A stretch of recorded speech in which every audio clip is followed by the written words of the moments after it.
Hello friends, welcome to जंगल जी के class. आज हम लोग इस वीडियो में किसी भी दो समीकरणों को ग्राफीय विधि से हल करने के लिए सीखेंगे, जो कि आपके कक्षा 10 के लिए मोस्ट इंपॉर्टेंट रहने वाला है। इस टॉपिक से दोस्तों आप लोगों के कक्षा 10 के लिए, चाहे वो फर्स्ट टर्मिनल हो, सेकेंड टर्मिनल हो या फिर बोर्ड एग्जाम हो, यहाँ से हर बार क्वेश्चन पूछे जाते हैं। इसलिए ग्राफीय विधि को जरूर पढ़कर जाइएगा। तो आइए दोस्तों, आज हम लोग सीखते हैं किसी भी दो समीकरणों को ग्राफीय विधि से हल करने के लिए। सबसे पहले दोस्तों, इस तरह से दो समीकरण हमेशा लिखा रहेगा आप लोगों को, और क्या बोलेगा, तो हम लोगों को बोला है ग्राफीय विधि से हल कीजिए। तो क्या करेंगे, तो सबसे पहले हम लोग क्या करेंगे, दोनों समीकरण को उतार देंगे। तो चलिए लिख लेते हैं। पहला समीकरण लिखा हुआ है दोस्तों हम लोगों के पास x + 3y = 6। तो क्या लिखेंगे, तो यहां हम लोग लिखेंगे x + 3y = 6। ये रहा हम लोगों का पहला समीकरण। एक और समीकरण लिखा हुआ है ना, क्या लिखा हुआ है, 2x - 3y = 12। चलिए उसको भी लिख देते हैं। तो एक और समीकरण लिखा हुआ है 2x - 3y = 12। ये हुआ हम लोगों का दूसरा समीकरण।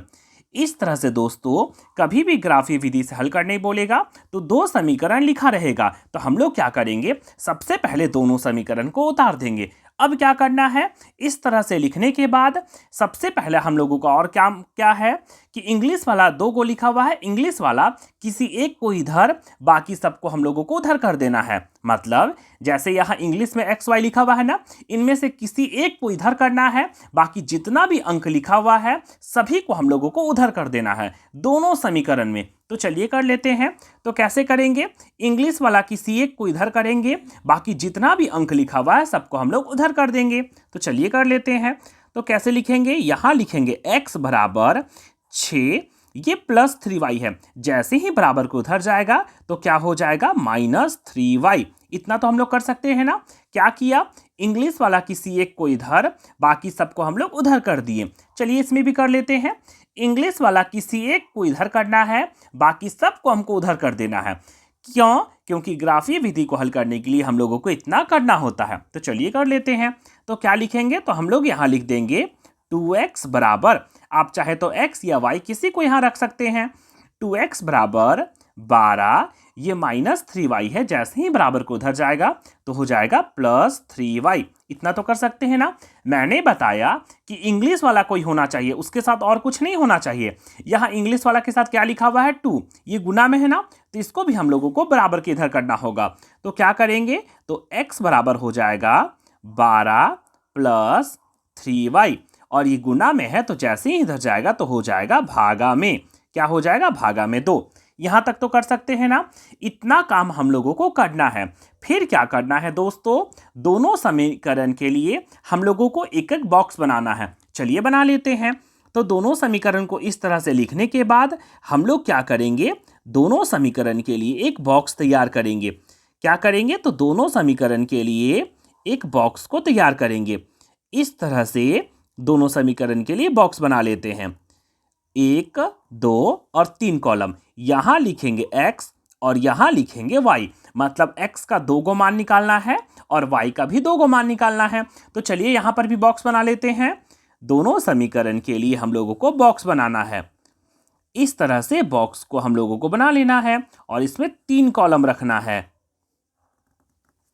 ये 1 कॉलम, ये 2 कॉलम और ये हो गया 3 कॉलम। यहां लिख देंगे x और यहां लिख देंगे y। इतना हम लोगों को करना है। अब आगे क्या करेंगे, तो हम लोग क्या करेंगे, इधर देखेंगे, इधर क्या लिखा हुआ है, तो इधर लिखा हुआ है y। y का ऐसा मान हम लोगों को अपने से मानना है कि पूरा को सॉल्व करेंगे तो x का मान अपने आप निकल जाएगा। क्या करेंगे, y के जगह में कुछ भी रख सकते हैं, 0, 1, 2, 3, 4 कुछ भी रखना है। y के जगह में अपने से कुछ भी रखना है और इसको सॉल्व करेंगे तो x का मान अपने निकल जाएगा। चलिए आइए करके देख लेते हैं। तो कैसे करेंगे, तो यहां लिखेंगे चूंकि y, इधर y है ना, इधर वाला y है, y की जगह में कुछ मान लेते हैं, कुछ भी। तो हम लोग चलिए 1 मान लेते हैं। तो यहाँ y की जगह हम क्या माने हैं, 1 माने हैं। तो क्या करेंगे, चलिए पुट करते हैं समीकरण में। तो क्या हो जाएगा, x = 6 - 3, यहाँ कुछ नहीं मतलब गुना लिखा हुआ है, और y की जगह माने हैं 1। तो क्या हो जाएगा, तो x बराबर हो जाएगा 3 एकम 3।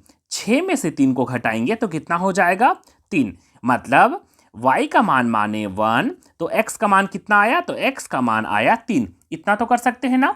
हम लोगों को 2 बार मानना है, एक बार माने ना। अगर मान के चलिए यहाँ 2 मानते तो भी कोई दिक्कत नहीं है, कुछ भी मान सकते हैं। y की जगह में कुछ भी मानेंगे तो सॉल्व करेंगे तो x का मान निकल जाएगा। तो 2 बार मानना है ना, तो चलिए एक बार और मान लेते हैं।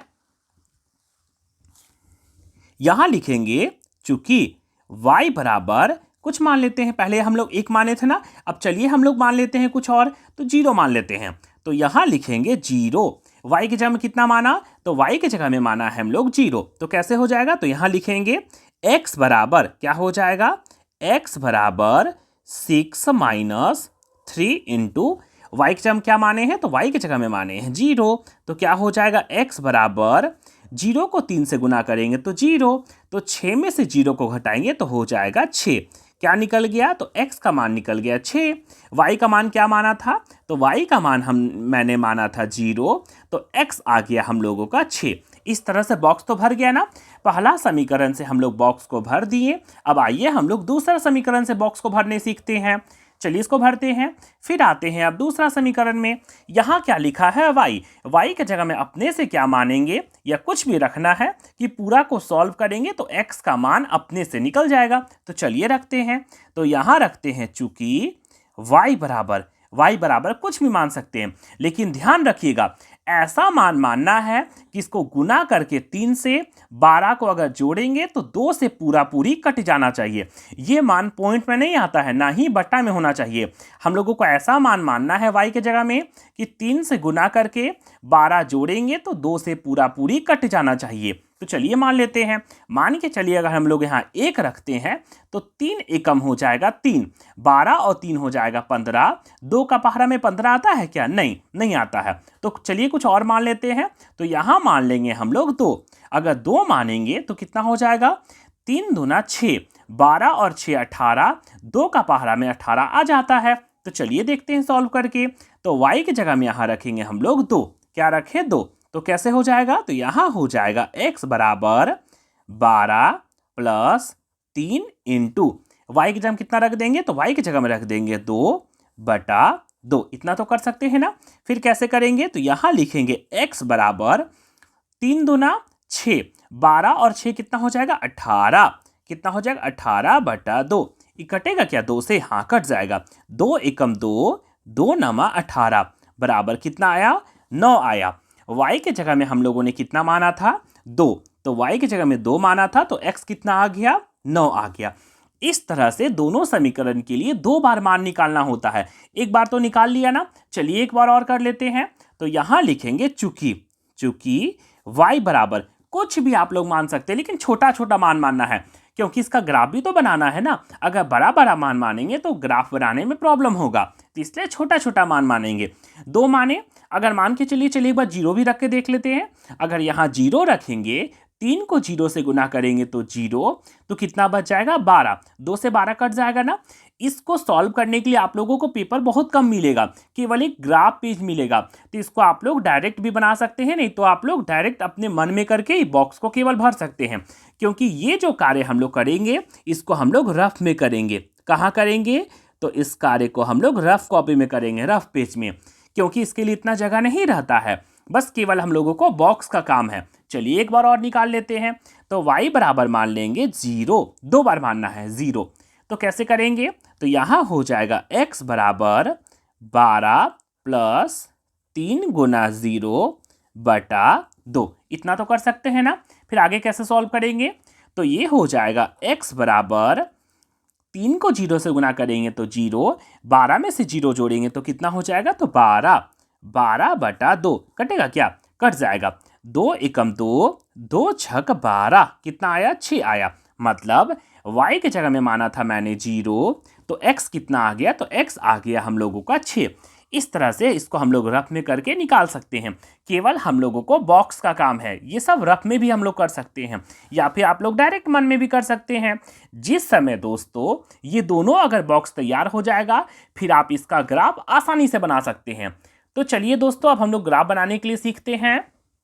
इस तरह से दोस्तों हम लोगों ने ग्राफ पेज ले लिया है। आप लोग कभी भी अगर एग्जाम दीजिएगा तो अगर बुकलेट आप लोगों का मिलेगा तो ये पेज आप लोगों के क्वेश्चन में चिपका रहेगा, नहीं तो अगर मान के चलिए क्वेश्चन अगर मिलेगा तो ये ग्राफ पेज आप लोगों को अलग से मिलेगा। तो चलिए अब हम लोग इसमें ग्राफ बनाने के लिए सीखते हैं। इस तरह से 2 बॉक्स हम लोग तैयार कर लिए हैं, इसी का हम लोग क्या करेंगे, ग्राफ बनाएंगे। तो चलिए ग्राफ बनाते हैं। तो कैसे ग्राफ बनाएंगे, सबसे पहले हम लोग एक्स में देखते हैं कि एक्स में सबसे बड़ा कितना है। एक्स में सबसे बड़ा कितना है, तो इधर घूमते हैं और इधर घूमते हैं। ऊपर वाला एक्स है, सबसे बड़ा लिखा हुआ है 9, और y में सबसे बड़ा कितना है, तो y में सबसे बड़ा है 2, और माइनस में है क्या, कोई नहीं, माइनस में कोई नहीं है। तो हम लोग क्या करेंगे, इसका अब हम लोग ग्राफ के लिए लकीर खींचेंगे। तो कैसे खींचेंगे, तो चलिए अब इसका हम लोग लकीर खींचते हैं। तो इस तरह से स्केल लेने के बाद दोस्तों हम लोग क्या करेंगे, इसका लकीर खींचेंगे। तो आइए खींच लेते हैं।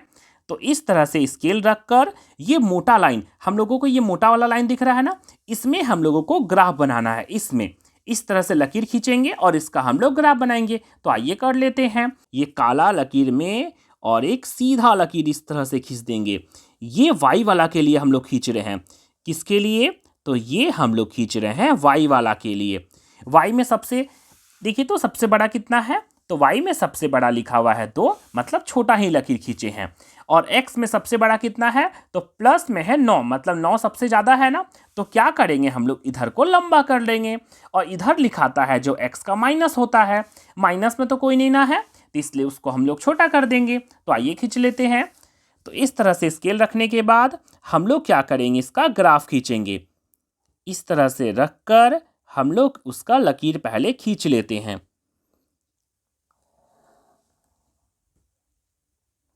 इस तरह से दोस्तों हम लोगों ने लकीर खींच लिया। अब क्या करेंगे, इसको लिखेंगे x और इधर बोलेंगे x डैश।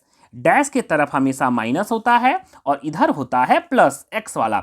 ऊपर जो है इसको बोलेंगे y और नीचे वाला को हम लोग बोलेंगे y डैश। क्या बोलेंगे, y डैश। इस तरह से तो आप लोग कर सकते हैं ना।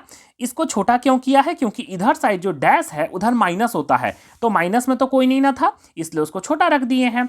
और y का जो है वो नीचे वाला जो है वो माइनस होता है, तो y वाला में भी कोई माइनस नहीं ना है, तो इसलिए उस लकीर को हम लोग छोटा कर देंगे। और x वाला को लंबा क्यों किए हैं, क्योंकि x में सबसे ज़्यादा लिखा हुआ है 9। अब चलिए नामकरण करते हैं।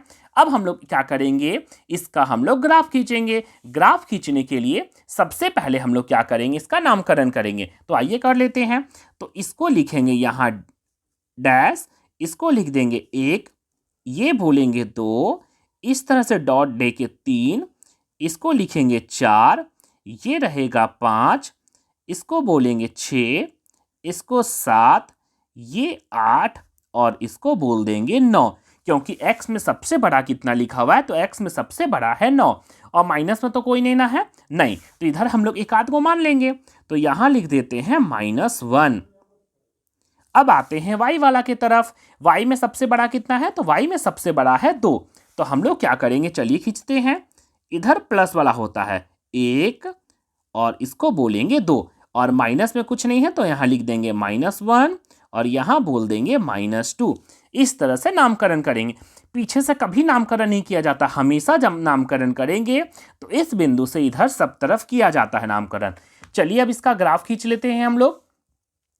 ग्राफ कैसे खींचेंगे, तो सबसे पहले हम लोग देखेंगे पहला समीकरण में। पहला समीकरण के लिए सबसे पहले इस बॉक्स को हम लोग पूरा कंप्लीट करते हैं। पहला समीकरण में x और y, x वाला कितना है 3 और y वाला कितना है 1। x में 3, y में 1। तो चलिए देखते हैं, इधर x में है 3 और y में है 1, मतलब ऊपर जाएंगे, प्लस में है ना। x में 3 और y में है 1, मतलब यहां पर करेंगे इस बिंदु को, x में 3 y में 1। यहां तक करने के बाद यहां हम लोग ब्रैकेट देके लिख देंगे, पहले x वाला 3, y में 1, इसे बोला जाता है निर्देशांक। यहां तक कर लिए ना।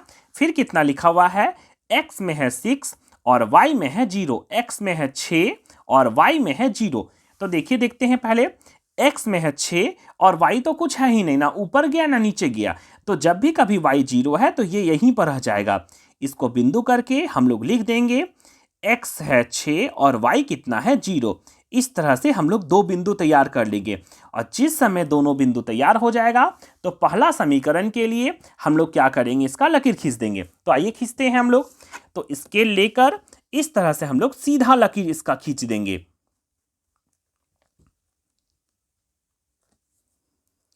इस तरह से हम लोग स्केल लेकर इसका सीधा एक लकीर खींच देंगे। ये हम लोग ग्राफ तैयार कर रहे हैं। यहां तक लकीर खींचने के बाद हम लोग क्या करेंगे, ये बॉक्स जो तैयार किए हैं उसका समीकरण को इस लकीर में उतार देंगे। कहीं पर भी क्या लिखा हुआ था, ये बॉक्स कहां से आया था, तो ये आया था x plus 3y equal to 6। तो चलिए कहीं पर लिख देते हैं, हम लोग यहां पर लिख देते हैं। क्या लिखेंगे, x plus 3y equal to 6। ये पहला समीकरण हो गया। अब चलिए दूसरा समीकरण का जो बॉक्स है उससे हम लोग एक और ग्राफ खींचते हैं। क्या लिखा हुआ है, x में है 9 और y में है 2। x में है 9 और y में कितना है, 2, मतलब यहां जाएगा x में 9 कॉमा y में है 2। पहले x वाला फिर y वाला लिखा था, इसे बोला जाता है निर्देशांक। एक और बॉक्स था ना, x में है 6, y में है 0। तो x में है 6 और y में कितना है, 0, मतलब यहीं पर आएगा x में 6, y में 0। तो इसको डार्क कर देते हैं और एक बार यहां फिर से लिख देते हैं। x में कितना है, तो x में है 6, यहां कर देते हैं x में है 6 और y में है 0, यहीं बिंदु पर आया। अब चलिए दोनों इससे ग्राफ खींच लेते हैं। तो क्या करेंगे, स्केल लेकर यहां से एक सीधा लकीर खींच देंगे।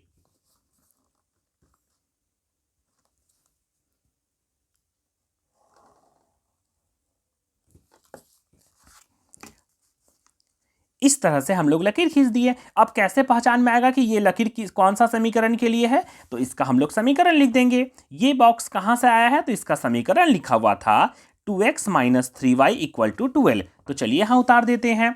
तो क्या लिखेंगे, तो यहां लिखेंगे 2x minus 3y equal to 12। यहां तक हम लोग इसका ग्राफ कंप्लीट कर लिए। अभी भी आंसर नहीं आया है। यहां तक करने के बाद हम लोगों को x और y का मान जरूर लिखना रहता है। अगर x y का मान नहीं लिखेंगे तो आंसर हम लोगों को पूरा कंप्लीट नहीं होगा। तो चलिए लिख देते हैं। तो जहां पर भी ग्राफ एक दूसरे से कटकुट होगा, जहां पर भी कहीं कटकुट होगा, उसमें x का मान और y का मान लिखा जाता है, वही हो जाता है इसका आंसर। तो कहां पर कटकुट हुआ है, यहां पर कटकुट हुआ है ग्राफ। तो यहां x कितना है, तो x लिखा हुआ है 6 और y कितना है, तो ना ऊपर गया ना नीचे गया, इसका मतलब y जो है वो 0। ये हो गया इसका कंप्लीट आंसर। इस तरह से दोस्तों आप लोग कभी भी दो समीकरण दिया रहेगा तो उसका बॉक्स बनाकर आप आसानी से इसका ग्राफ बना सकते हैं। इसी को बोला जाता है ग्राफीय विधि।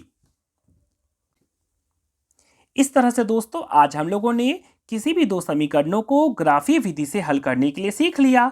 इससे पिछले वाले वीडियो में हम लोगों ने किसी भी दो समीकरणों को विलोपन विधि, प्रतिस्थापन विधि और वज्र गुणन विधि से हल करने के लिए सीखा था। अगर आप लोगों ने नहीं देखा है तो प्लीज उन्हें जरूर जाकर देखें, जिसका लिंक मैं डिस्क्रिप्शन में डाल दूंगा। इस तरह दोस्तों मैथ से रिलेटेड और भी नए नए वीडियो पाने के लिए मेरे चैनल जंगल जी के क्लास को लाइक, शेयर और सब्सक्राइब जरूर करें।